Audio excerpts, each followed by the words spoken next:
جو شخص بھی مجاہدہ کرے گا اپنے ہی بھلے کے لیے کرے گا،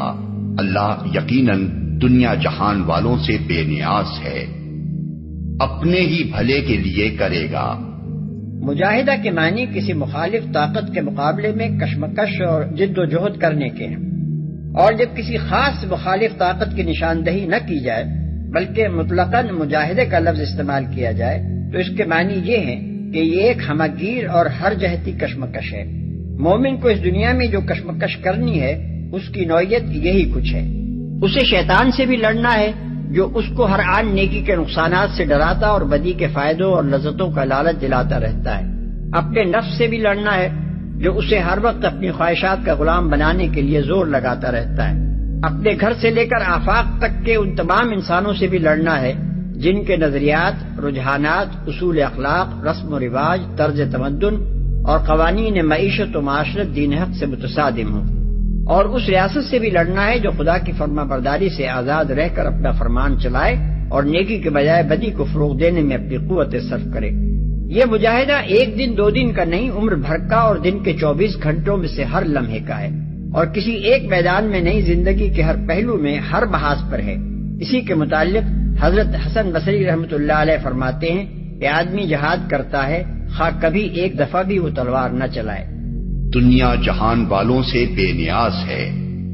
یعنی اللہ تعالیٰ اس مجاہدے کا مطالبہ تم سے اس لیے نہیں کر رہا ہے کہ اپنی خدائی قائم کرنے اور قائم رکھنے کے لیے اسے تمہاری کسی مدد کی ضرورت ہے اور تمہاری اس لڑائی کے بغیر اس کی خدائی نہ چلے گی، بلکہ وہ اس لیے تمہیں اس کشمکش میں پڑنے کی ہدایت کرتا ہے کہ یہی تمہاری ترقی کا راستہ ہے۔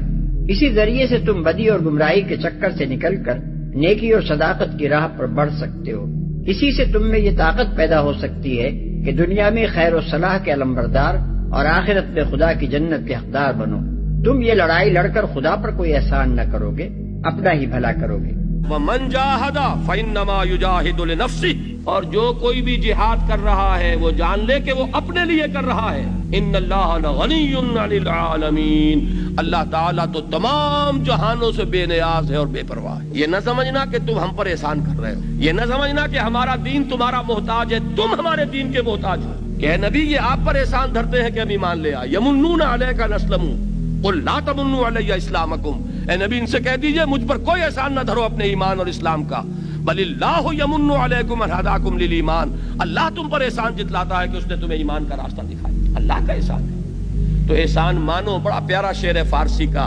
منت منہ کے خدمت سلطان ہمی کنی منت شناسزو کہ بخدمت میں داشتت۔ تم یہ نہ سمجھو کہ تمہارا کوئی احسان ہے کہ بادشاہ کی خدمت کر رہے ہو، بادشاہ کا احسان مانو کہ اس نے تمہیں اپنی خدمت کا موقع دیا ہے، بلکہ یہ کہ یہ تمام چیز اگر کوئی کر رہا ہے تو اپنے لیے کر رہا ہے، اپنی عاقبت بنا رہا ہے،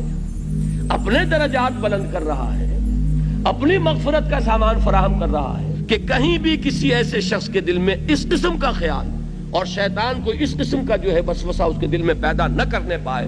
He should guard himself، اپنے احساسات اور اپنے کیفیات جو ہے باطنی ان کا جائزہ لیتے رہے کہ کہیں اگر یہ خیال پیدا ہو گیا تو اس کا مطلب یہ کہ شیطان کامیاب ہوا اور اس نے ہمیں اڑنگا لگا کر اور ہمیں چت گرایا۔